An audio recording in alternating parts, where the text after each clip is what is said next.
Hello and welcome to the Retro Hour podcast, episode number 175, your weekly dose of retro gaming and technology news with me, Dan Wood. Me, Ravi Abbott. And me, Joe Fox. Now, just before we start this week's show, I do have to pre-warn you, I have eaten an entire pack of refreshers before we started today. That's really weird, because I've just had a refresher as well. No way. When was the last time you had a pack of refreshers? A long time ago, and I had one today. It was a weird, powdery kind of sweet. Yeah. I've literally just got home from work. I bought them yesterday, didn't have it, scoffed it, and then got in the car and came straight here. That's so bizarre. That's me and Joe bouncing off the walls then for the next hour. Is there a sale on in your I don't know. Mine was a super sour apple bag, so I was just like, yeah, have that. I was leaving the house here and I saw it on the side and my missus must have left it there, so I thought, oh, little energy boost before the podcast. So there you go, I'll try and slow down and not talk too quickly today. Now, we have got an amazing podcast lined up for you this week. Not only will we run through all the retro gaming stories that have been making the headlines this week as well, new games announced for the Mega Drive Mini, and a weird little console with a hand crank control on that's been making the headlines everywhere this week. And we have a brilliant guest. Now, this week on the podcast, a couple of friends of ours are going to be joining us. Yeah, so we've got the Guru Meditation, and they're a team, basically, Bill Winters and Anthony Becker, and they're awesome. They've been running an Amiga group since 1988, and it's still running today. They don't look old enough. No, and Bill actually started his video work on the Amiga, so it's going to be a bit of a special today. And now he's got to the level that he films all the presidents. So basically, he's filmed most of the presidents of modern ages. Every time I speak to Bill, he's away filming for like massive international companies. Oh, TV adverts. Yeah. You know all those Old Spice adverts in America? He did quite a few of them. So. Yeah, so very, very talented. And also he does, one of the videos I love that he did on his YouTube channel, which I'll link to in our show notes, was that one where he had that artist who was an old lady who'd been using an Amiga 1000 since the 80s. And yeah. For art, There's loads of that stuff that we can cover. So loads of different areas. We're going to be talking more about the hardware side of Amiga rather than the gaming here, kind of the creativity and production. Yeah, and also he streams a lot on Twitch as well, doesn't he? He's a big streamer. So we'll be joined by the Guru Meditation in around 20 minutes on the Retro Hour podcast. Now, last week on the show, we were all reminiscing about the game shops that we went to back in the day. And we kind of put it out there. We said, where did you go to buy your games as a kid? And what became of your retro gaming shop? We had loads of replies. It seems that this actually, did kind of push people's buttons. So I think everyone has memories of it, don't they? Let's hear them. I'm interested. I've got a few here. I picked out just a few. The first one is from Jonathan Adnett. And he said, living in Sheffield in the early 80s, my go-to place every Saturday was a place called Just Micro, the shop below Gremlin. A tiny shop, but always ran with kids playing on the display computers.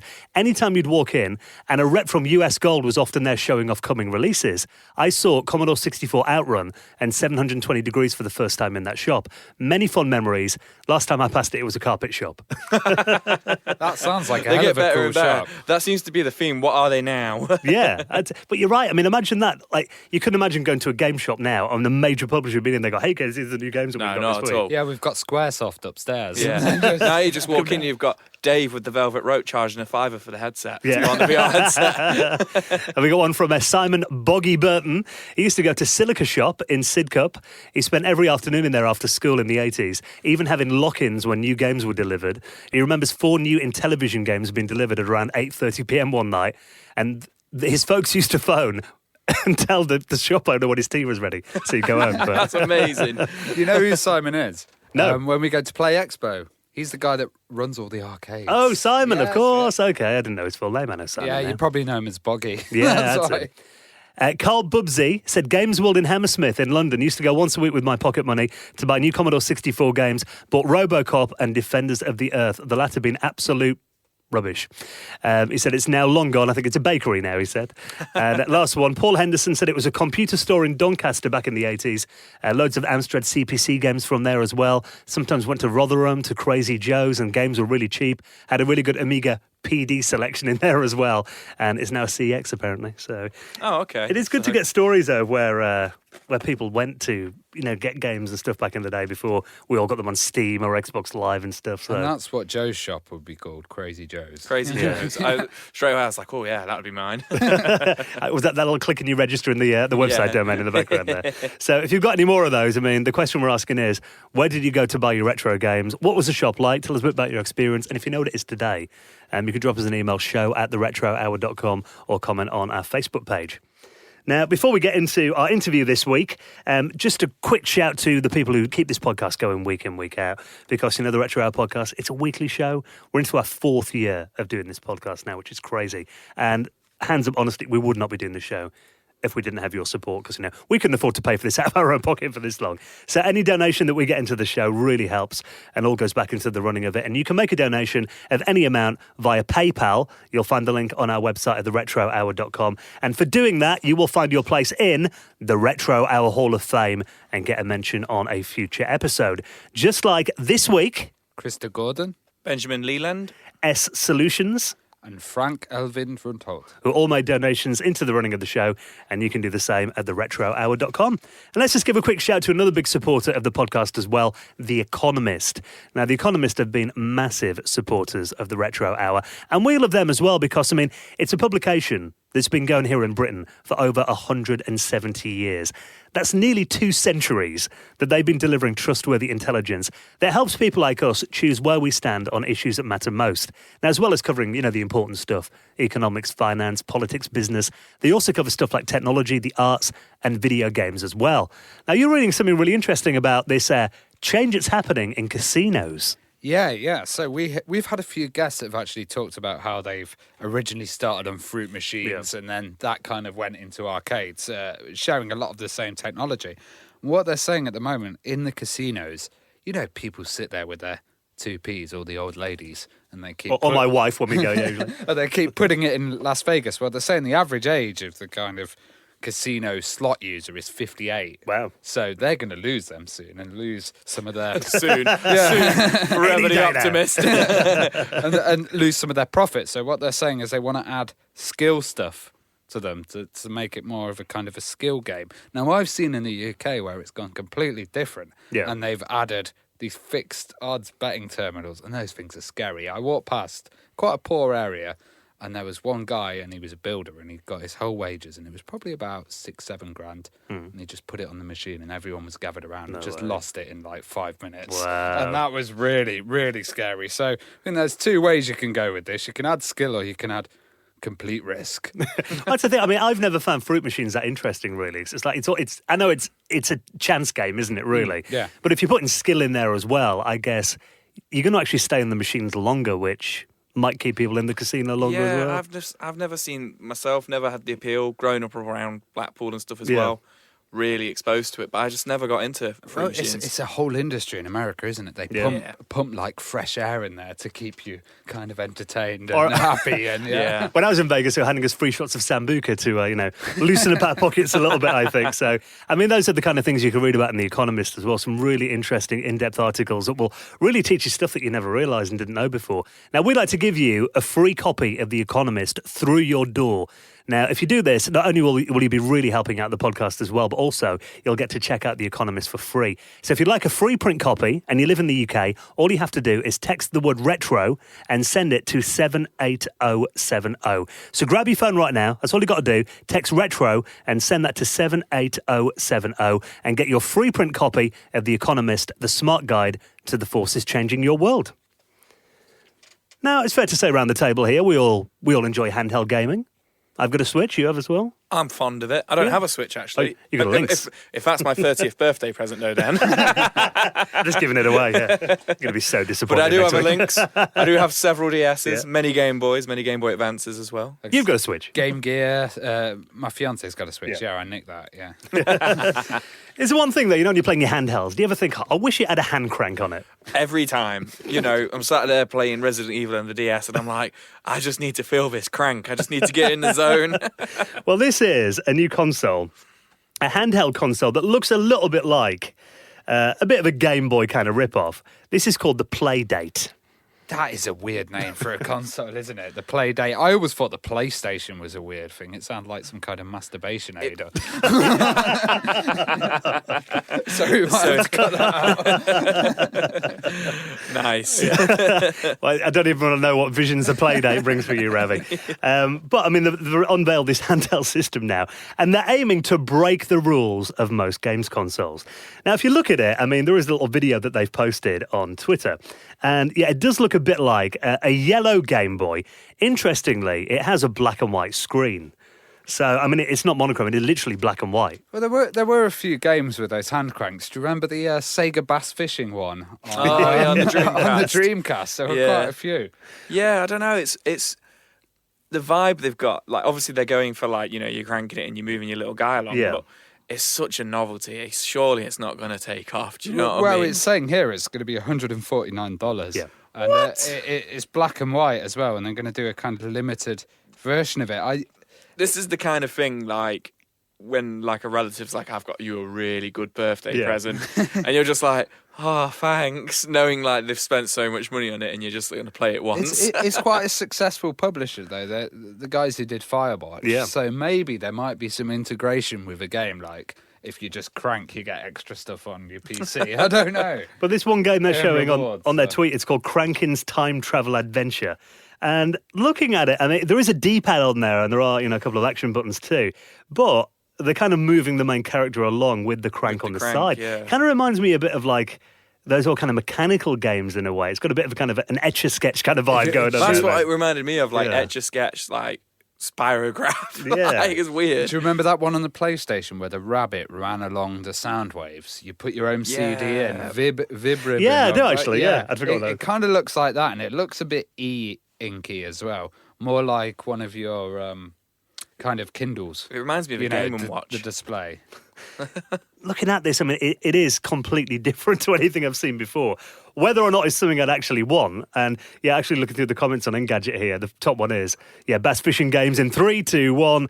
I imagine there's going to be a lot of that kind of stuff on there as well. But for the price, I mean, you could actually buy 2 Nintendo DSs for the price of one of these. You may as well put a little bit towards it and get a Switch, Yeah, exactly. So does the crank power it as well? That might be cool if you can. No, get that some would be good. extra that would be power, pretty cool, like those torches and stuff, yeah. that's the first thing I thought when I saw it. I thought, well, if you can power it by cranking it, because we've all been in situations when, your phone runs out of battery or something. yeah. So if you could just wind your phone up or something, that would be quite handy. But if you want to read more about it, I'll put a link and you can check it out in this week's show notes at theretrohour.com.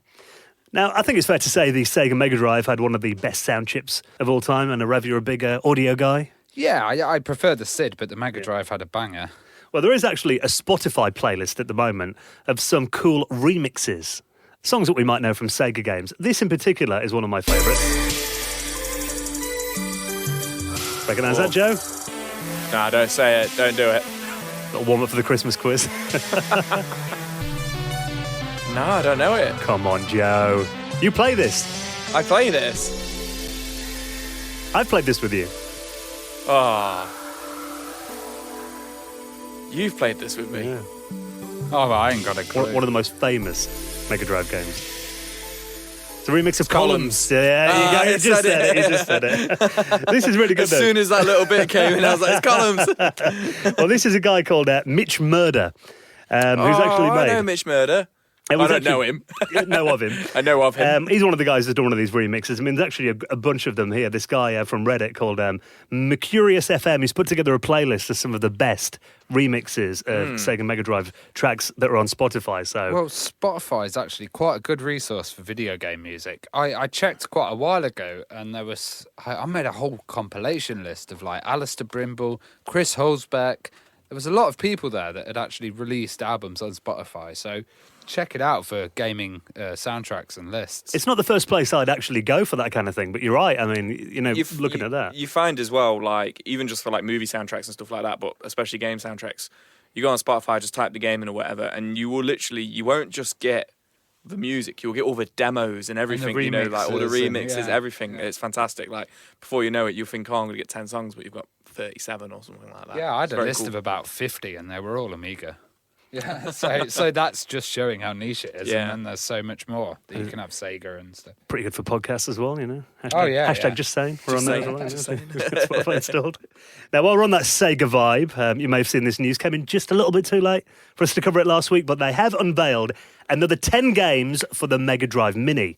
Now, it's going to be out in September. We know the release date of the Mega Drive Mini now as well. We know there's going to be 40 games on there. They've now announced 30 of them. So the new ones that they have announced now, Mega Man, The Wily Wars, Street Fighter 2, Special Champion Edition. Is that different to normal Champion Edition, Special? Oh, God. Now you're testing me. It's not Kiss's quiz.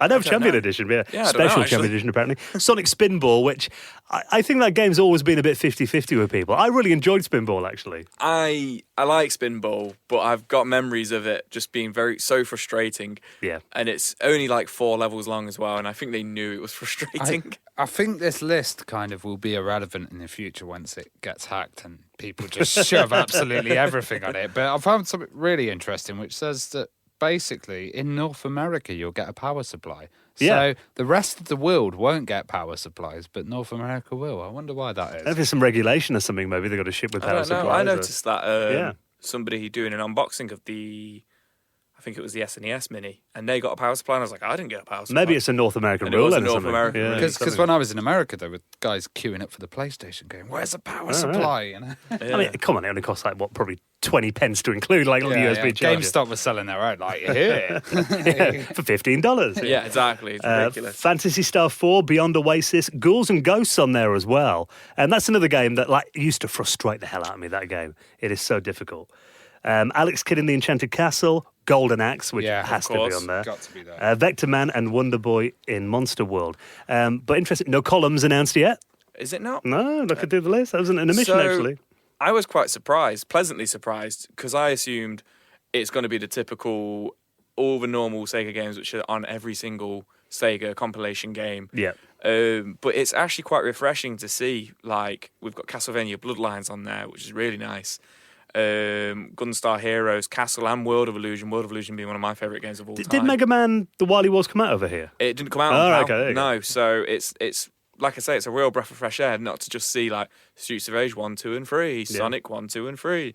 You know, so far they've only actually announced Streets of Rage 2, so I wonder if the last 10 games are going to be the typical Golden Axe 2 and 3, Streets of Rage 1 and 3. Stuff like Fantasy Zone as well. Really Yeah, good it's to have pretty in. cool to see. We've got Contra Hard Corps on there as well, which I don't think came out in the UK either. I'm not too sure about that one, but I don't think that came out on PAL either, so...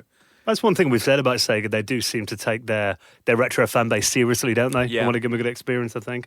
And again, you know, it kind of shows Sony up, doesn't it? With what an abysmal selection was on the PlayStation. So, will you be getting one of these? Because I know even though you've got the originals and all that, you did tend to go for these mini consoles. Yeah, I do tend to get them. I've still not brought myself to buy a PlayStation Mini yet. I recently won some Argos vouchers, funny enough, and I was going to buy the PlayStation Mini, and at the last second I actually ended up buying Mortal Kombat 11. Right. But I think I will buy this one.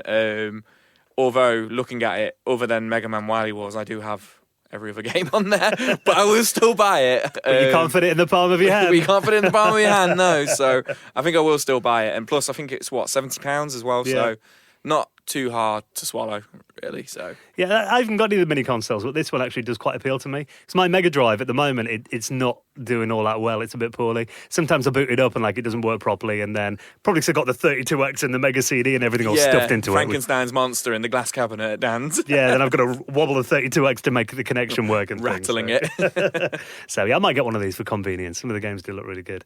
Now, speaking about impressive games, now we've talked about the Batman group before. Yeah, the Batman group. Oh my God, they were one of the most stunning French graphic scene groups like I've ever seen. They did a demo when I was a kid. I'd probably say it wrong. Batman Valve or Valve, Okay. and it was the first time I'd seen like full scale animated pixel drawn stuff by a demo group. This was just beautiful. It really was a stunning demo. And then they went on to do one of the pinball games. I think it was Pinball Fantasies. Yeah, on the Amstrad. Yeah, Yeah. and the shocking thing here is that their coding is so optimized and just so good that when they did this demo on the Amiga, it ran on a 500 and it was stunning. Now they're coming out with a game for the Amstrad and oh my God, this stuff looks stupid. It's basically a 16-bit game on an 8-bit system, isn't it? It looks like Outrun, to be fair. Yeah, it looks like Outrun. Now, this is a game called Vespertino. And I don't know if you've got the page open, Joe, but if you scroll down, there's a little like YouTube video in the middle. Yeah, there. I'm watching it right now, actually. They only show a really short clip of it. So if you go, I mean, I'll put this in our show notes as well. If you kind of skip to about 1 minute 31 in there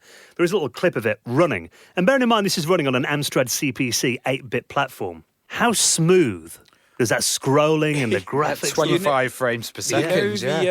The car selection bit, it looks like the original Need for Speed. Yeah. Like, that's how 3D. good it looks. Yeah. I don't know how the heck they've done this, but one thing that they keep proving over and over again is that the Amstrad CPC was a very underrated platform. Back in the day, it generally got ports of Spectrum games that weren't even improved at all, but look at this. Well, this is crazy. They're running a full 3D effects engine over the top of it. And, it's all full screen. Remember when you used to get this stuff, it would be in a small window, wouldn't it? Yeah. Yeah, Well, even just to keep the frame rate. The fact they've got this full screen kind of Outrun clone running. I mean, I remember Outrun on the Amiga and the Atari ST, they were dreadful ports. Didn't run anywhere near as good as this. But I'll tell you, some of the stuff we've been seeing coming out of the Amstrad scene and seeing on the Amstrad recently, it's just been mind-blowing. Like, Alan Sugarman, you should have got this back in the day. But yeah, instead of that, console release, a GX. Yeah. Imagine you come out with something like this in like 1988. The PlayStation. Exactly, man. So, yeah, it looks incredible. And I think, someone summed it up on Facebook. I'm speechless. And the thing is, Batman Group would be the demo that I would show my mates to have their kind of jaws hit the floor, Now, there's one more thing before we get into our chat with Amiga Bill and Anthony this week, the Guru Meditation. I don't know if you've seen this. Konami have actually released a great little compilation of some of their all-time classic arcade games. Now, they released this on Xbox One, on Switch as well, and on PlayStation 4. And I was checking this out, thanks to our friends at Games You Loved. Great little compilation, mainly of their the 80s arcade games. Now, a lot of them, I mean, you'll probably quite like this, Joe, because there's a lot of like old-school shoot-em-ups in this as well. Yeah, I was going to say, it's, by the looks of things, I'd say about 80% of the games are old-school shoot-em-ups. Yeah. So if you're big on your shoot-em-ups, get it straight away. And then also it's got Haunted Castle on there, which is actually a Castlevania arcade game, which is quite cool. Okay. To see that on there. Not a good game, but it's cool to see it on there, which is quite interesting. So this is already out, isn't it? Yeah, it just came out a couple of weeks ago. I mean, I downloaded it for the Switch the other day. But what's interesting is Konami's actually celebrating their 50th anniversary this year. That's why this is the first installment, the 80s one. Yeah. I imagine we're going to get more from the 90s and 2000s. They've just released the Castlevania compilation as well, about a week ago. Yeah. Which has got about 8 Castlevania games on there, classic 8-bit and 16-bit ones, which is really cool as well, because it's got quite a few of the unreleased Power ones and stuff like that on it, which is pretty interesting. It's got Twin B as well, and Twin B was like epic. I remember so many ports on different systems of Twin B. And Scramble as well, that was like a real old school one, I think. It came out just after Defender. It's a bit of a Defender kind of clone, but, ran really impressive. So, I mean, I love the fact that you can play these arcade games on the go. It still amazes me. Even the first time I ran MAME, I was like, wow, arcades at home. Having it on my Switch is still like, I can't believe I'm still like that. Yeah, I am as well. So, if you want to get all these, I think it's only about 15 quid. So, it is available now on your favourite modern console of choice. Right, then we will have more news on next Friday's show, and right now, time to get into this week's special guest. We are joined by the guys from the Guru Meditation.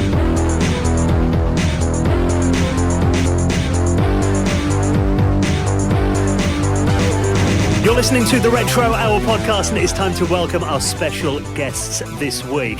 Now, we're going to be talking about, obviously we're big fans of the Commodore Amiga, and I guess what we've got on this week are, I was going to say YouTubers, but they're actually content creators. They do so much good stuff on Twitch, on YouTube as well. We're joined this week by Bill Winters and Anthony Becker, who you may know as the Guru Meditation. Welcome to the show, guys. Oh, thanks so much for having us here, guys. It's really an honor to be on the show. It's my favorite podcast, so it's pretty amazing to be on my favorite podcast. Yeah, it's my favorite too. Great you guys having us on. Really appreciate that. Because I know, Bill, you often sent us pictures of your travels around the world, because you work all over, and I love when I get a picture of you in Times Square or something, holding up your phone with the Retro Hour logo on there. I feel like I take you guys with me around the world. Sometimes I'm on the train to New York City, or in my car to New York, or on a plane somewhere in the world, and I always hear you guys in my ear, especially during the turbulence. It helps me out when the plane ride gets so bumpy. I put you guys on. I'm like, it's all right. I'm with Dan and Robbie. It's all good. Well, there's a question that we always ask our guests, and that was, what was your first kind of gaming or computer experience? And if we could start with Anthony and then go to Bill, that would be great. Mine, as far as the very first would obviously be games in the arcade, things like Space Invaders, Asteroids, the old games, which illustrates how old I am, which kind of scares me. But my first system at home was the Atari 2600, aka video computer system that wasn't a computer system. What games were you playing on that?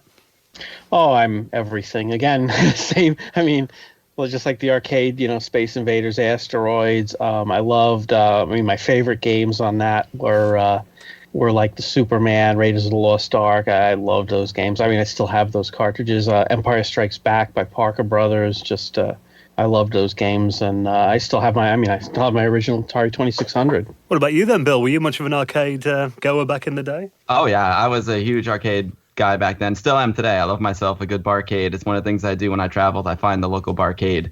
But my first video game experience was actually at home, and it was with two consoles. One was the ColecoVision or Coleco Telstar arcade, and the other one was like this standalone Atari Breakout Pong system. And those are my first two experiences. I'm so lucky because my dad was a bit of a geek himself. He loves all the tech, so he was super supportive of me when I was growing up, and he always purchased these items for me, so I'm very thankful for him. And he ended up purchasing my Amiga for me, which we'll get into later. But these first two systems were really unique and interesting. The one from Coleco really stands out. I still have it. It was like a triangular shaped console, and each side of the console was a game. So one side had a gun, and there was like a shooting game where you would shoot the light gun at the CRT screen. There was like this little stick figure that walked across it. The other side had a steering wheel and a stick shift, so it was a driving game. And then the third side had two paddles for classic Pong. And of course, it was this triangular-shaped system with faux wood paneling on the side of it to match the faux wood paneling that pretty much everyone had in America in their basement in the 60s and 70s. So that was my earliest gaming memory, is playing that with my dad on our CRT in the family room. Well, I was wondering how you guys actually met then. Oh, wow. Well, Anthony and I met back in 1989. I think Anthony can probably even tell the story a little bit better than me, but I'll just give you the broad strokes. I was running the Westchester Amiga user group, which I still run today. It's a user group that is an Amiga user group that meets in Westchester County, New York, not Westchester, Pennsylvania, where most people think it is, home of Commodore. This is Westchester County, New York, which is just north of New York City. It's a suburb of New York City. And I was running the Amiga group, and then along came this guy named Anthony, who was, seemed like a pretty cool guy, and he was funny. I got a kick out of him, and we bonded, over the Amiga, and we had a lot of the same interests. And yeah, we've been like best buds ever since.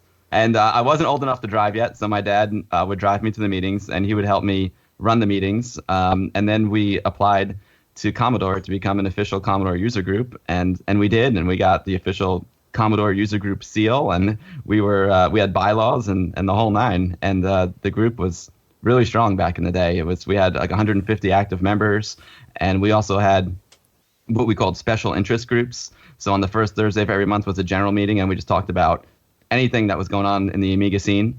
And then we had these special interest groups that met on the second, third, and fourth Thursday of the month. So we had a music SIG for people who were into music. We had a graphics video SIG for people who were into graphics and video, game SIG. And yeah, it was pretty impressive. Every week was something Amiga. Well, yeah, and the graphics SIG met at Bill's parents' house. And that was one of my favorite, obviously. I mean, what got me into the Amiga was graphics. So that I hit that SIG. That was my favorite one to go to. I loved it. Well, thinking here in the the late 80s and early 90s, the Commodore Amiga was a very big platform here. And I remember, when it got to like the early 90s, every kid at school had an Amiga 500, and we all played in the swap games and everything. I mean, I understand the scene in America was quite different over, compared to over in Europe. I mean, how did you find it over there? How did it differ? Well, the Amiga was kind of always like underground. It was the alternative machine because all of our parents had PCs at work. And in the schools, it was mostly PC or Mac. And then there was like this other strange thing called the Amiga, which which all the weirdos loved.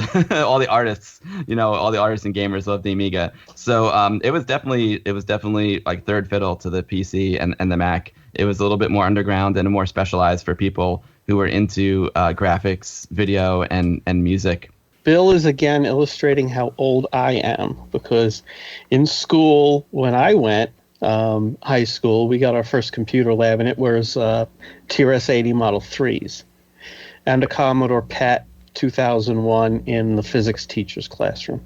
That was our computers before I went to college, where I saw my first Mac, and I saw my first Amiga when I bumped into that mutual friend of ours who owned one, who had owned a 64 when I had it, and he showed me his 1000 and took me to Ami Expo, and then I had to get one. Europe was very focused on kind of games, and America seem to be more focused on applications and creativity. Can you name some of the applications and programs that you guys were using? Oh yeah, like I said, the Amiga was really the first home computer for artists here in the States. So some of the classic programs I used to use were Deluxe Paint. It's a legendary program. It did a lot more than just painting because I'm not a very good painter, but it allowed me to do animated titles for my videos. I also used something called DigiView, which was it's basically an image digitizer that allowed you to aim a video camera at an object or a magazine piece of clip art, and you could scan it. It was a kind of a primitive scanner. I also used a program called PageStream. It was a desktop publishing program, and that's how I made the newsletters for our user group. And those were the main ones that I used. Deluxe Paint, Imagine, Imagine, the 3D modeling and rendering program. Imagine, that was another big one. The Art Department Professional, which was in a way sort of like an early Photoshop. It did all sorts of image manipulation. You could change an image from color to black and white, or you could crop it, resize it, change the format from an Amiga IFF file to a JPEG, vice versa. Really, really powerful program and essential for making the newsletter. I'll go earlier than Bill a bit, because one of the first programs I bought for my Amiga was Turbo Silver, which was Imagine before it was Imagine, and cool. I fiddled around with that for 3D ray tracing. I used programs like Excellence for word processing. Again, the stuff that predated a lot of the desktop publishing, but still it was like amazing at the time. You come from a Commodore 64 where you were just getting the start of this stuff with Geos, and all of a sudden you have these amazing word processors and paint programs. Those programs were just incredible at the time. I love the fact that you guys mentioned 3D rendering as well, because I remember trying to do, single frame renders in like software like Imagine or Lightwave, and you'd have to leave your computer on for like 2 or 3 days. It would take that was forever. the whole reason. It was the whole reason I bought a Sega Genesis, was so that I could still play games while my 2000 was sitting there rendering like one image in Turbo Silver or one landscape in Vista Pro. And ray tracing seems to be the thing that everybody's talking about in PCs and the graphics cards, and we were doing that all back in the days, weren't we? Oh yeah, I'll never forget one of the first demos I saw on the Amiga was the Amiga Juggler, and that was all done with ray tracing, and that was a system seller for me. When I saw the Juggler, I was like, man, that's what I want to do. I want to create images and animations that look like that. Well, over here, we went into like any high street electronics store, like with Dixon's, Curry's, Comet, and you'd have big displays with Amigas set up, running games and everything. What about over there? What were your local dealers like? Where would you purchase your machines from and the hardware for them? We were really lucky because we had a store here in White Plains called Software Link, and it was a dedicated Commodore store. So it was also, not only did they sell the computers and the software, but it was also a meeting place. And one of the things that I always say comes with the Amiga, it's not just about the computer, it's about the community that's around that computer. So that's where we had our user group meetings. It's where you could go and check out the latest software, and while you're there hanging out, there'll be someone else coming in, and then you start talking to that person and you become friends with that person. So it was almost like a meeting hub of the Amiga community. It was a store just for Commodore and Amiga stuff. It wasn't like you had to go to like a Toys R Us or a large department store to get the Amiga. You went to this small specialty shop that had a community with it. Yeah, you pretty much, and you say like, it's great, we had a store here in White Plains, and you think, okay, wow, it's in the big city close to us was this store. And if you looked at the business district of White Plains, basically where the store was at the very edge of the business district. Like you had to go as far as you could without hitting people's houses to get to this store. It was you had to know where it was. You had to be of one of the, one of almost the Illuminati, that you knew, you got the information from someone else and he told you where this place was and to go find it. But we were still so lucky because, and I've made a friend now down here in Florida, and he said basically is like, you just could not get the Amiga down here. one of your videos absolutely amazed me because you keep referring to this place called Das Bunker, which is basically it's a basement, but it's full of amazing Amiga stuff. You had the original Joy board in there, and you've got some really rare items. Just talk us through a few and how you kind of came to acquire these items. And I'm going to ask, explain what the Joy board is for people who might not know. Yeah, it does. It sounds like we should be doing a different different talk than Amigas.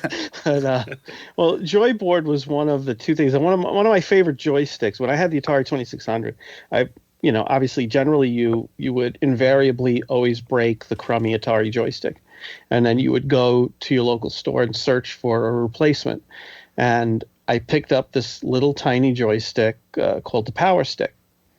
And I used that with the 2600. I used it with my Commodore 64. I used it with my Amiga. And it was when I already had my second Amiga, because I bought a 500 myself, and then I got a 2000 on a student discount plan from Commodore. And one day I'm sitting waiting for a game to load, floppy disks and all that. And I'm just turning the joystick over, and I see it says Amiga Corporation on the back. And I'm like, that's weird. Like, Amiga Corporation? And I'm using it on an Amiga. That's really interesting, but the logo's different. The company name looks different. Like, okay, this is interesting. I wonder if it's the same company. It turns out it is, because it's what Amiga Corporation did while they were developing the Amiga, was to sell joysticks, controllers, and some games for the Atari 2600, because it was super popular at the time, and it was a way they could both make some income as well as hide what the company was doing, because it looked like just another, look, they make things for that little cartridge system over there. They're no one to worry about. And one of the other things they made was the Joy board. That leads us to Das Bunker, because what basically happened was, of course, I was obviously a Commodore person, an Amiga person when they were popular, and then when Commodore went bankrupt and went out of business, and people started getting rid of stuff, and Atari 2600s were old. I would pop on eBay. I would pop on news groups every now and then and just see what people were getting rid of for not much money, stuff that I couldn't afford. I mean, you go to an AMI Expo, you'd see a video card. It would be like $1,000. DMI Resolver, those Texas Instruments based graphics cards, they were thousands of dollars. It's like, this is more than my computer cost. This is awesome, but there's no way I could afford it. Now you see one up on eBay for $20, $30, and you're like, I have a job now. And $20, $30 is a drop in the bucket. I'll pick it up. And I ended up, I think I had about 7 Amiga 1000s. Wow. You can never have too many. That I don't think I bought 7. I think they reproduced in my basement. I think it got to a point, it's like a nuclear reactor, where it was, I reached a critical mass of Amiga and Commodore equipment where it would just create new Amiga and Commodore equipment. Were you feeding them after midnight? How do you know if you are or not? Because it's always after midnight, isn't it? Well, I mean, before we started talking, you had your camera on for a moment, and I actually thought your background was CGI because you had that much stuff there. It looked amazing. I mean, talk us through some of the stuff you've got, because I know actually watching your videos, you've actually got this system called a Commodore 65. Yes. Tell us about the 65 and how you got this.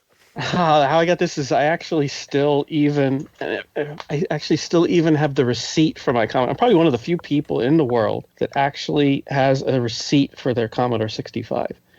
I was on a service called Genie. It was a lot like CompuServe, AOL, with basically in the days on my 2000, Commodore had gone out of business. In the liquidation of Commodore, every now and then you'd see ads in a magazine where these companies like Protecto, Liage would be getting rid of stuff. And one day I see these ads for basically it's the motherboard, the keyboard for the Commodore 65. So I pick each one up. I think it was like $70 total for a keyboard and a motherboard. And I figure that's I mean, with a 64, that's all you need. That is a Commodore 64. And while I'm on Genie one day, what would happen is every now and then we get bored. And there was an Amiga section and a Commodore 64 section. And when we're bored, we would decide to raid the Commodore 64. It would be like kind of like a raid in Twitch now, where you basically take everyone from the channel and you go over to the other channel. You all just start suddenly saying things, and then you all suddenly leave. It's kind of what computer nerds do to thrill themselves. And I was over there and I started chatting with some of the CMD people, and I was just asking questions like, I'm always interested in hooking a floppy drive up to it, and I understand it's a 1581, and I'm just wondering if anyone knows like the pinout of the floppy port.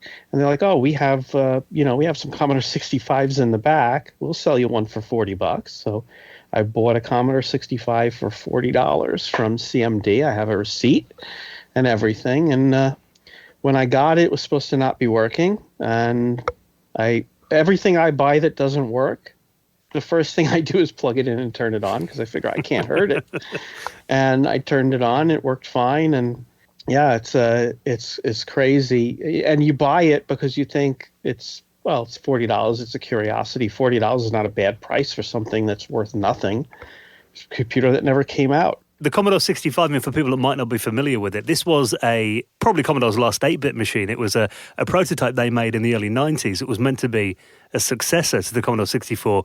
Never got released, and I think the last one I saw on eBay went for something like about £2,000 over here, I think. Actually, it was a successor to the 128. Yeah. And it was in development, and as I've spoken to a few Commodore engineers, they always scratch their head and like, I don't know why Commodore was even looking at this thing. You had Amiga already. It was a dead end, but that was and it's amazing how completed it was. And I honestly think it's one of the most beautiful Commodore 8-bit machines, just the casework, the look of it, how they integrated the floppy drive. I think it was a pretty awesome machine. It was kind of too bad it was never finished. I mean, 256 colors. It was basically a bit more capable than the 500, because it could even display out of a palette of 4,096 colors, 256 colors. But obviously, it would never be able to attain like the speeds. There was no upgrade path to it. That you have with the Amigas. So it was like a dead end machine, but it was amazingly complete. It seemed really close to release. I mean, one of the big issues the 65 had was that the 64 emulation, being more like in software, was never really finished. So it wasn't very 64 compatible, not like the 128. Now, back in the days, probably for our listeners, nowadays you can just go onto Final Cut, or you can go onto Premiere and just drop in a sequence, edit your video straight away. Back in the days, we used to have 2 huge video decks. You'd have your Amiga, all of the inputs coming in, and then you'd have a master output, and you'd have to kind of live mix it and cut between this video toaster stuff. Did you guys ever kind of get to use video toasters? Because we never had them because they were PAL. They were NTSC, and we could never actually run the PAL versions here. I don't think they ever actually released a PAL version. Yeah, the video toaster was basically the holy grail of add-ons for the Amiga here in the States. Yes, and we did get our hands on them. We never owned one, but we actually had an alpha version of the video toaster at our December 1990 Westchester Amiga user group meeting. We had our friend Rick, who worked for MTV. He was a beta tester for NewTek, and he brought in a toaster system along with our friend Rob, and they demoed it for us. And it was like that. It was one of those moments in time that you'll never forget. The first time we saw this Amiga doing live video switching, everyone was just floored. My friend Al was an editor for ABC at the time, and I'll just never forget the look on his face. He was just looking at the toaster saying, we have $120,000 switcher at ABC Studios, and it can't do half the things that I'm seeing this video toaster and Amiga do. It was absolutely breathtaking and stunning. And I think here in the States, I would say the toaster is sort of what defined the Amiga. And I didn't really realize that until until now, because I work in the television business now. And then when I tell people about my hobby, I love vintage computers and Amigas. When they hear Amiga, they go, "Oh, Amiga? Oh, isn't that the video toaster?" So it's no, obviously it's not, but they're so closely knit and so closely related. When people hear Amiga, they immediately think video toaster here in the States. And yeah, it was a live video switcher, and it also did compositing, and it had an amazing 3D modeling program called Lightwave 3D, which is still around today, and Newtek, the company, is also still around today.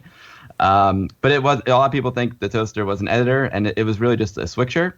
They did come out with a nonlinear editing system that worked with the toaster, and it was called the Video Flyer. And I remember reading at the time that, TV shows like Babylon 5 were made using the video toaster and Lightwave, and, the effects in those look stunning for the time. Right. Sequest DSV also, I think, was made with Lightwave.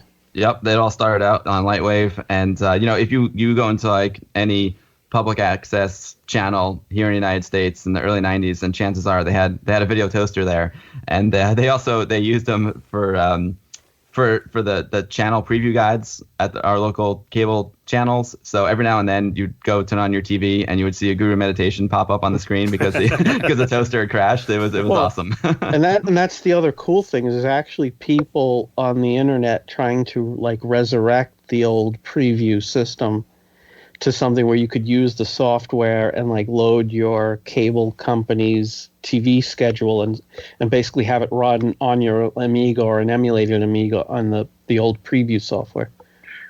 That's awesome.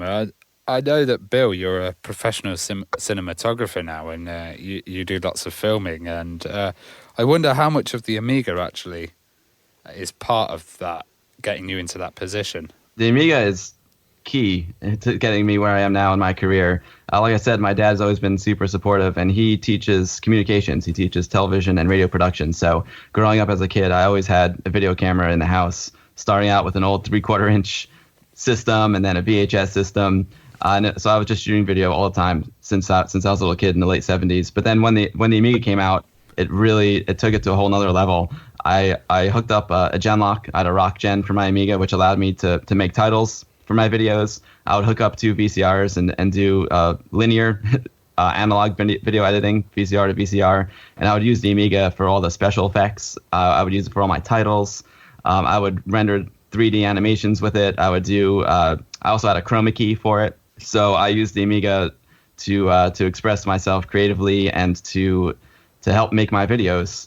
And when I submitted a portfolio to film school, some of the stuff in that portfolio I made on the Amiga. So it played a really big role in shaping my cinematography career. And now, when I first got into the business, we were shooting on film, but now most of us just shoot on digital cameras, which are essentially computers with lenses on them. So all of my background with the Amiga and gen locks and my technical computer background has really come into play now because, like I said, the cameras are basically computers with lenses on them. So you need to have a lot of artistic sensibility. You need to be able to tell a story and light, but then you also need to have a lot of technical knowledge and skill to actually run the cameras these days. And you've worked with some very big clients as well, Bill. Yeah, I've been lucky. I've had a pretty good run here. Some things that you guys might know.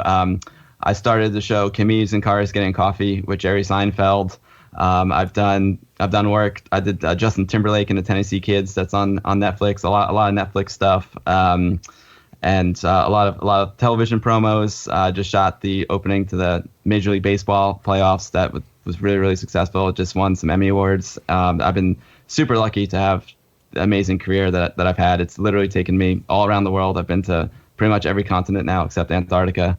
And I've gotten to experience the world through this amazing career of mine. And, I've shot the launch video for like the iPhone 3 back in the day. I've done a lot of work for Apple. I've done a lot of work for some work for Google, Samsung, a lot of the big tech companies, as well as, other companies like Nike and Volkswagen, a lot of Volkswagen stuff, Heineken. So it's been an awesome ride. Well, one movie that you were involved with recently, I know you guys were involved with their Viva Amiga, and we had Zach on the show, and that was a great, tribute to the Amiga. And there's been quite a few of those movies recently. But how did you go about getting involved in that? And did you get all your old collection out? And I know there's some beautiful cinematography in that with dramatic lighting and everything as well. Raid Das Bunker. Yeah. Oh, we definitely raided Das Bunker. And Bill's actually the one. And I believe, if I'm not mistaken, he can speak a lot more to it. It was from, us when we go to Vintage Computer Festival. Bill brings his camera. It's always a big deal, and the guys there are always very interested in cameras. And I think it was kind of through that maybe, but I know one day Bill calls me up, and of course where are you going to look for Amiga stuff? Zach wanted just some. What Bill calls B-roll, as if I would know what the hell that is, of like distressed, old, thrown out Amiga equipment. And I'm like, well, shoot, I can raid Das Bunker. I'm sure I can find some stuff in bad shape. So we found like the most yellowed Amiga 1000 keyboard we could grab. I had like an empty Amiga 1000 case. It just basically all the distressed odds and ends, little bits, stuff that looked broken, missing, covers, and we basically, went and grabbed some shots at an old abandoned strip mall, and then, and then again getting a call from Bill. It's like, all right, now he wants to do some like studio shots of some equipment. So again, it's like, okay, raid Das Bunker, get like the best looking Amiga 1000 I have, and a whole bunch of other machines which we brought to Bill's dad's TV studio where he teaches, and Zach, we basically spent a whole day with Zach and him, getting shots that, and then so when I watched that movie, I'm like, oh, that's a mellow yellow, the yellow keyboard, and that's my 1000, and that's there's a, it's like awesome to watch that video and know that like your equipment's in there. Yeah, so being a filmmaker, I'm always looking for a subject to make something about, and of course, the Amiga was one of the first things that came to mind. I said, I wonder if anyone's ever made a documentary about the Amiga. So I just started Googling, Commodore Amiga documentary, and up popped Zach's Viva Amiga Kickstarter, and the Kickstarter had ended, and I was like, oh man, I probably missed the boat on this one, but I'm gonna reach out to this guy Zach and see, if he needs any help, or just make contact with him. He's a filmmaker as well, and he likes the Amiga, so maybe we'll hit it off. So I sent the message to Zach, and then like an hour later he writes back, and he's like, dude, I actually haven't finished the film yet, and I need help in the final stretch. We need to shoot the scene, the end of the Amiga scene, the sad Amiga scene. He's like, and I could really use some help. So I was like, oh, perfect. I'd love to be a little part of this documentary. So like Anthony said, there was this old abandoned shopping mall that I used to drive by all the time, and I was like, man, this would just be a really cool location to shoot something. And whenever I see a cool location, I would just put it in the back of my head and store it away for a future shoot. So I was like, I know I got the perfect spot. We'll get some Anthony's old Amigas, and we'll put them in this old abandoned shopping mall, and it'll look like the early 90s when the Commodore came crashing down. So we went and we shot that for Zach, and we did the studio shoot with some of Anthony's good looking Amigas, and then Zach has just become a really good friend of mine. And we said, this is great. I'm so glad that I was able to be a part of Viva Amiga, towards the end, but we want to do something from the beginning together that we can really like sink our teeth in and take the project from start to finish. So now Zach and I are working on a film called Arcadia, which is a history of arcades. Zach is directing it, and I'm shooting it for him. And yeah, it's gonna be a long-term project because it's quite a massive subject to tackle.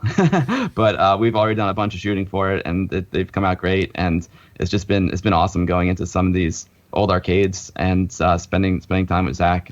He's become a really good friend of mine. We had Zach on talking about Arcadia, actually, and telling us about some of the amazing machines.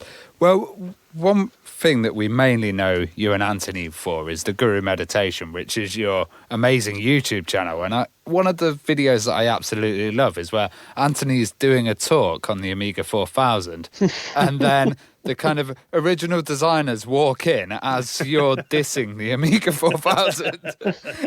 What was it like kind of meeting the devs? That's going to follow me around forever. It was interesting because I would always, whenever at Vintage Computer Festival, they would have some Commodore engineers, because a lot of the engineers, or at least a decent number of them, still kind of live in that area. They're around. So, you'll go to this computer festival, you might see Dave Haney there, you might see Bill Hurd there. They had so they basically did a bunch of years. They did each sort of era of Commodore. They had Chuck Peddle was supposed to be there, but he had to be on Skype because he had to go back to, I believe it was Sri Lanka he was in for a business of his. And then the next time around, they had like a whole panel of, some of the other talks, and they had, the second one I think was Bill Hurd, and then they had Dave Haney in the Amiga year. So it's like you've already seen these people, and so it's not a surprise to see Bill Hurd around. And at this point, you pretty much recognize him. You're always saying hello. And I knew he was involved in 8-bit generation, and he was doing the showing of 8-bit generation was in a tent right outside that room that I was in, doing a just a little informational talk of, you got yourself an Amiga, and you're trying to figure out like what might be wrong with it. What are some resources you could look at to try to diagnose maybe what's wrong with that machine you pulled out of your closet after a long time and it won't turn on, or so I went through a whole lot of resources that I found on the internet. And I think the second I hit some information of that, if the audio in your 4000 stops working, it's because this capacitor was installed backwards. To look at that capacitor, because that causes that capacitor apparently to fail much sooner than it really should. And Bill disappeared like that moment. And I'm like, okay, he's doing a screening across the way. That's nothing unheard of. Until a little later, he's back in the room, and he speaks up. And I'd actually seen Greg Berlin. I did not recognize him, and he's actually in. Anybody who watches the Deathbed Vigil video, he's the guy sitting on the floor pulling RAM chips out of a tower machine to take them home. He said, I'm finally, taking something. I'm taking some RAM chips. I had seen him looking over some of my machines while I was setting up, and he had actually said he had worked at Commodore. And, we didn't speak much. We just spoke a little, because then I guess he probably went across to that tent. And when he spoke, basically, I love the fact that he simply, the first thing he said was, well, he's wrong. And you're not going to argue with him, are you? Well, and I always tell people about something that happened later is now, this is an amazing thing to me, is you got the guy who designed the machine. He's looking in my 4000 to find his initials silk screened on the motherboard. And then he's trying to figure out what might be wrong with it. And he reaches in the 4000 and he starts, with the machine on, just pushing down with his finger on the center of the motherboard, flexing it. And my first reaction is I'm ready to tell this person, what the hell are you doing? Get away from my machine. Be careful. And I stopped up short. First of all, he's so much taller than me. And it was the first thing when Bill Hurd said he was the designer, was you got this tall guy standing there, and I was looking for the first window to jump out of to get out of the room. And it's the guy who, how many of these machines he touched in his career? Who am I to tell him don't push on the motherboard with your finger? But it's your 4000. Oh, yeah, well, I still controlled myself because I wasn't about to bat his hand away. Well, there's another incredible video that Ravi and I both loved on your channel, and that was when you went to see the artist in New York, a lady who's 83 years old, Samia Halaby, and she's an artist who uses the Amiga in her work.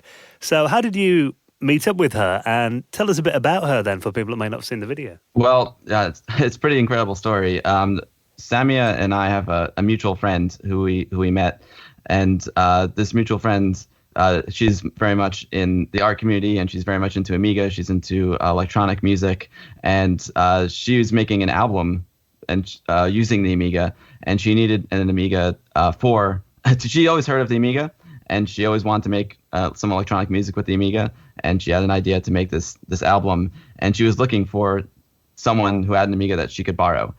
So I met up with her, and Anthony had a spare Amiga 600. There might be one in Dust Bunker somewhere. Yeah. so Anthony loaned this woman Sana his Amiga 600, and she took it and made this really cool album with it. And she introduced me to this woman named Samia Halby.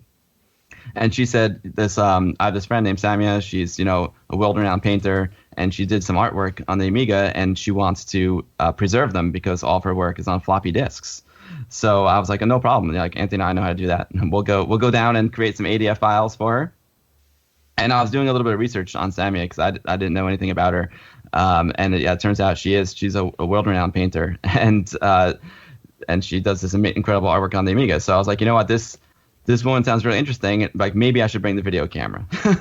So I was like, let's go down. We'll rescue her discs, and I'll bring the video camera, and we'll do a little shoot with her if she's up for it.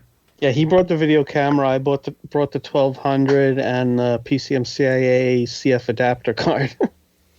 And wow, and we had no idea what we were getting into. Samia is one. Yeah, she is just one of the most incredible people I've ever met in my life. She's also become like a very close friend of mine. She's basically still has her Amiga 1000, set up in her studio down in Tribeca. And what it is she, back when she was 50 years old in 1985, when the Amiga came out, she was looking for a new art form, a new way to express herself. So she bought this Amiga 1000, and she didn't want to use a program like Deluxe Paint because she's like, I already do actual paintings. I'm not looking to just do a digital version of it. She's like, I want this machine to actually create the art for me. So she learned, and the machine would be part of the art itself. So she taught herself how to code in BASIC and then later C++. And she basically programs these pieces of art that it's basically like the demo scene. Yeah. She makes all these algorithms that make all these incredible patterns on the screen, and it looks like something out of the demo scene. And what she does is she takes different variables and plugs them into her algorithms to make different patterns on the screen, and she assigns these numbers to different macro keys on the keyboard. And she has another artist named Kevin Nathaniel play along with her. He plays all this world music, and as he's playing the music, she changes the images on the screen, and then while she's changing the images on the screen, he alters the music, and it's something called kinetic painting that they do, and it's really a sight to behold. So I brought the camera. I started asking Samia questions about her artwork and about her involvement in the Amiga. And yeah, and it's up on YouTube. It's called 81-year-old artist creates art with her Amiga. About a few months back, she actually did a whole presentation at the Guggenheim Museum here in Manhattan, which is a very prestigious museum. She did a retrospective of her painting and her work with the Amiga. And just last week, she did a performance of the kinetic painting at an auditorium here in Manhattan as well.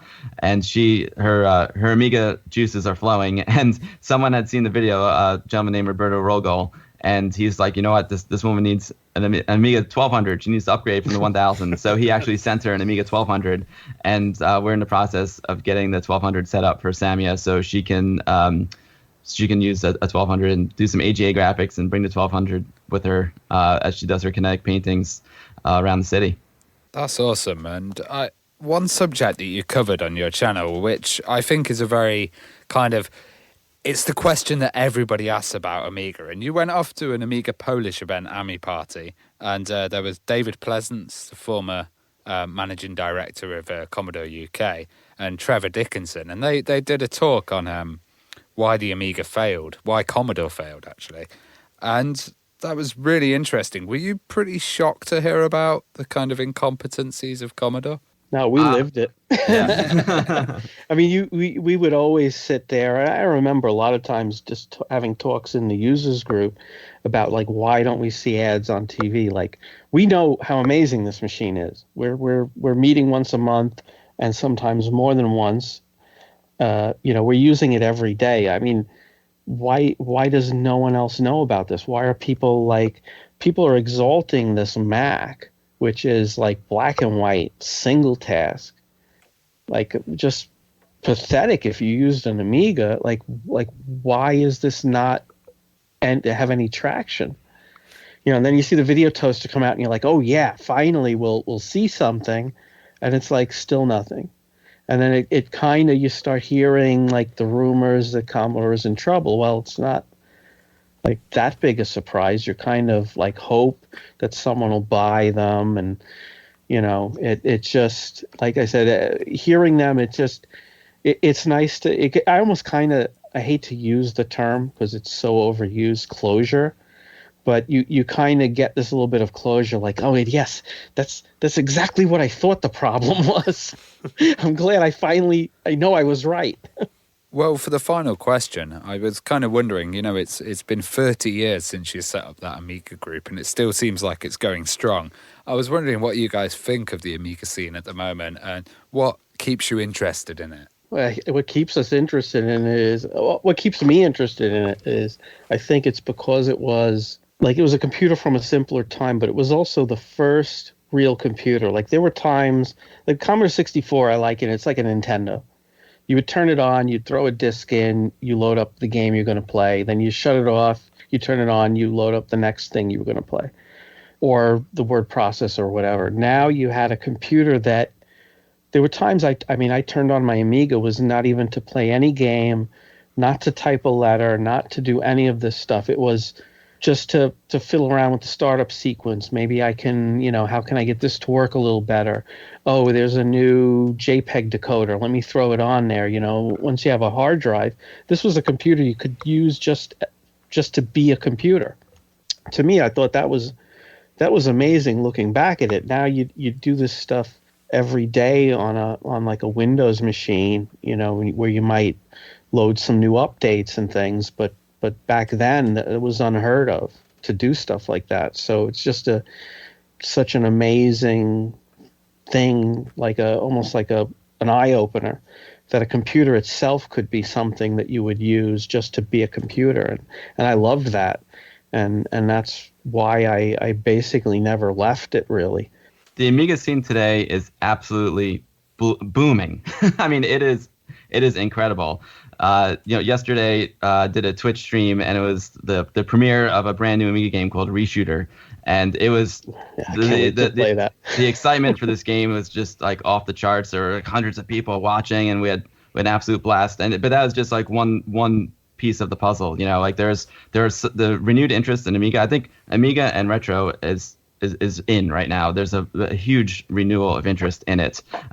So basically the user group is a reflection of that. Back in the heyday when Amiga was cutting edge, obviously it was the best time for the user group. We had about 150 active members. And then after Commodore failed and, PC took over, the numbers dropped dramatically. In the early 2000s, we basically got 4 people at our meetings. We never stopped meeting, but it was basically like Anthony, I, and a couple other guys. And now the meetings are getting popular again. We have 30 active members. We get anywhere between like 15 and 20 people at our monthly meetings, and we meet every month. And it's amazing to see. But now the difference now is the internet. Back then, the way you could connect with other Amiga users is by going to the user group, and that was about it. I mean, sure. And magazines. And magazines. But now with the internet and YouTube and Twitch and social media and all the online forums, the Amiga community is now connected. So now we are connected to Europe. We understand what's going on in Europe. I've made amazing friends who from the Amiga scene in Europe. I go to Ami Party and I visit those guys. They're incredible. And things like YouTube and Twitch have just brought the Amiga community together. And there's just so many like exciting things happening in the community now. I feel like every week there's a new game coming out. There's guys like the Vintage Computer Society in Athens are making like new joysticks for the Amiga. Then you got guys like John Chucky Hertel, who's like making new motherboards for the Amiga, and guys making new accelerator cards for the Amiga. Like there's just so much happening right now. It feels like it's like 1990 all over again. It's absolutely incredible. Speak of the hardware. I mean, I just purchased a brand new 2 meg internal RAM upgrade with battery back clock for my 500. Well, like, would you ever think we're nearing 2020? Like buying a brand new board for an Amiga 500 it's insane. It's wonderful. And long may it continue. Creative mind. Yeah. Well, look, the Amiga scene's incredible now, guys, and you guys have done so much for it, documenting it and covering it as well. I mean, if people haven't checked out your channel, The Guru Meditation, and your Twitch channel as well, Bill, I'll put a link in our show notes this week. Ravi and I have been lifelong fans of the Amiga. We could nerd out with you guys for another 10 hours easily, but we've really enjoyed having you on the podcast this week. Thank you so much for coming on. The honor was ours, guys. Thanks so much. Oh, and you guys are partially responsible for the Guru Meditation, because when I saw your YouTube channels originally, I was like, wow, there's people who are interested in the Amiga on YouTube, and these guys are really cool. Maybe we should put some more videos up there too. So thank you guys. Oh, amazing. Yeah, to be 100% honest, I would say you're the second podcast that I've ever religiously listened to. Just the second I heard it, I was like, yeah, this is such quality. It's just one of the best. Really appreciate that, guys. It really means a lot. Oh, fine praise indeed. Thank you Yeah, so much. absolutely.